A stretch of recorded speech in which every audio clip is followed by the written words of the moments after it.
really good nickname will follow you for a lifetime. We can be far removed from an era or a time in your life when you first got the nickname, but if it sticks, that's going to be you forever. And while there are some not so good nicknames, and I mean some like really bad ones, certain teams from certain eras have been given some of the hardest nicknames that can truly represent the players and atmosphere of the time.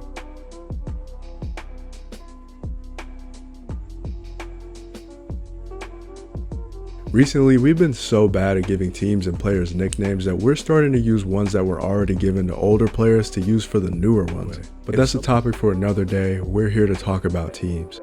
Even then, we haven't gotten any good recent nicknames that define an era either. A team nickname should reflect things like cultural significance and play style, tied to a larger narrative that enhances the team's identity and legacy.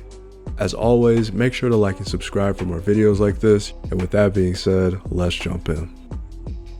I think one of the last team nicknames to truly stick in recent basketball history that I can think of is the Process Era Sixers, which is coming up on being 10 years old at this point and one of the few team nicknames that have to do with losing. The Process Sixers were an interesting time because the process is so vague but so specific to what they were actually doing. Who knows when the process would actually be completed, but there was a time where the Sixers were just kind of having some of their worst years in franchise history, but were doing it on purpose. The mid-2010 Sixers popularized tanking by taking it to the absolute extreme, and tanking has always been around, but not to the point to where it gives you the nickname like the process. You know when you're reminiscing on your team's dark days and you go back and look at some of the starting lineups from those era? There were some really interesting lineups back then for Philly, to say the least. And you were getting those type of lineups every single night.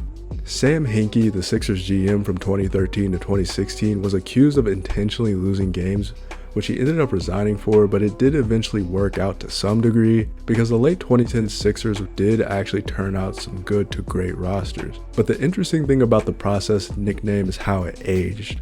Not only does it define this really weird era before Joel Embiid in the very short Ben Simmons prime, but it kind of leaves up to who is interpreting it as to whether or not the process was completed.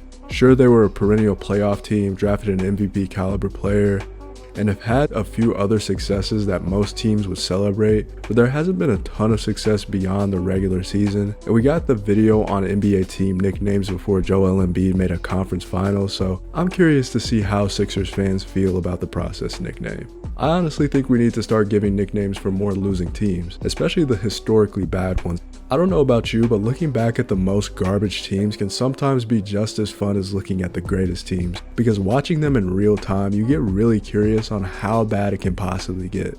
I think we need to give the early 2010s Bobcats a nickname at some point.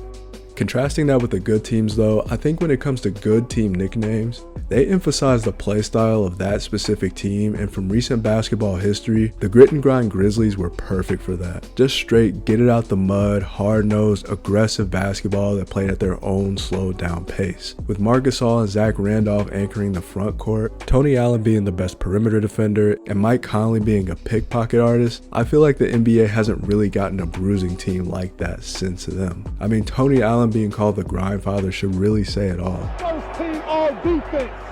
It's like coming up with characters to go along with the story you're trying to tell. And the fact that they were a small market team that were consistently billed as an underdog in a time where the Western Conference was pretty deep, yet they still competed with the best teams of the era. The Grit and Grind Grizzlies were truly an anomaly of the time. The 2010s was the last decent era for team nicknames because in that same time period, the Clippers were also having some of their best years in franchise history. We can talk about their downfall in the playoffs every year, all day, but the Lob City Clippers were some of the most fun teams to watch growing up. It was kind of surreal to see the Clippers be good for a change, especially being better than the Lakers at the time. The Lob City name just kind of says it all because once Chris Paul got there, everything changed almost overnight. Blake Griffin and DeAndre Jordan started feasting off his passes every game, and they became contenders in the West. It was an off night if someone didn't get put on a poster by the end of the game. Legit, some of the most iconic dunks in NBA history came from Griffin and Jordan catching some of the most creative lobs from their teammates. And Lob City did something that a lot of fans didn't think was ever possible. It made the Clippers cool. Younger fans attached themselves to the Clippers at this time, and a lot of them stuck around to this day.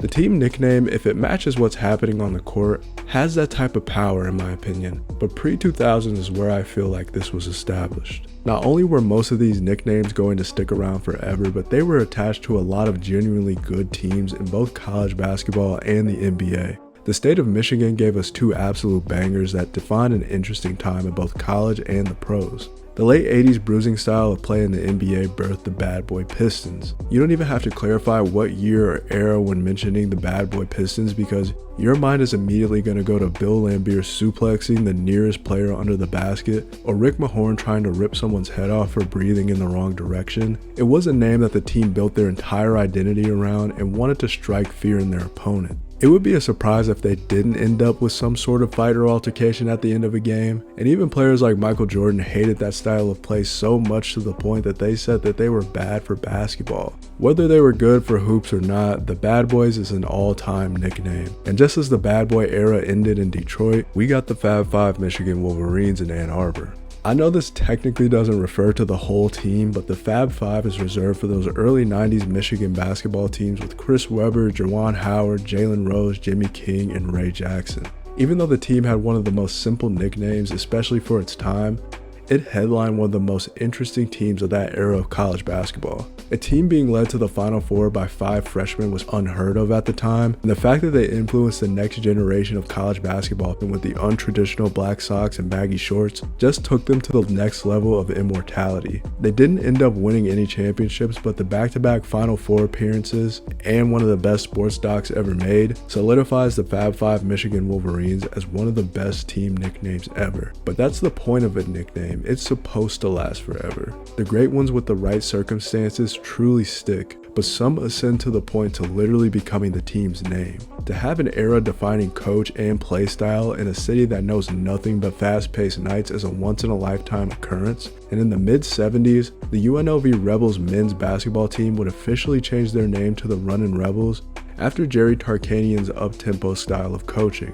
These teams took the notion of basketball being a game of runs pretty literally, as Tark's Runnin' Rebels teams would quickly turn close games into blowouts. It's crazy to think about it now, but before Tarkanian got there, UNLV was a commuter college, but after a while became a college basketball powerhouse. It's not something that comes up super often, but it's one of the only instances that I can think of where the men's basketball team is the only sport at that school with a unique nickname.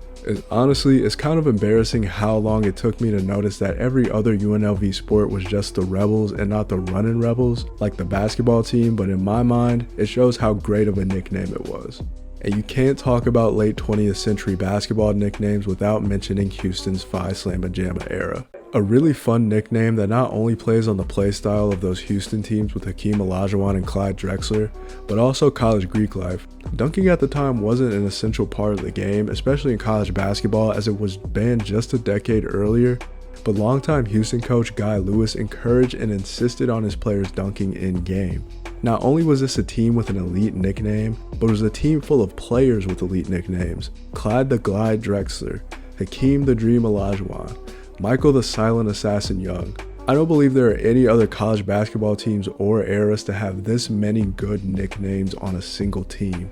From 1982 to 84, they'd reached 3 Final Fours in a row, and with their fast-paced, above-the-rim style of play, it was emerging around the same time the NBA started to reach its first true peak in popularity. Like we mentioned before, nicknames in basketball were a lot more common back in the day, especially for individual players. But in the late 70s and early 80s, arguably the greatest combination of a team nickname carried by a player that goes by his own nickname graced and changed the basketball world forever. The Showtime Lakers being led by Magic Johnson checks off all the boxes of what a basketball nickname should have.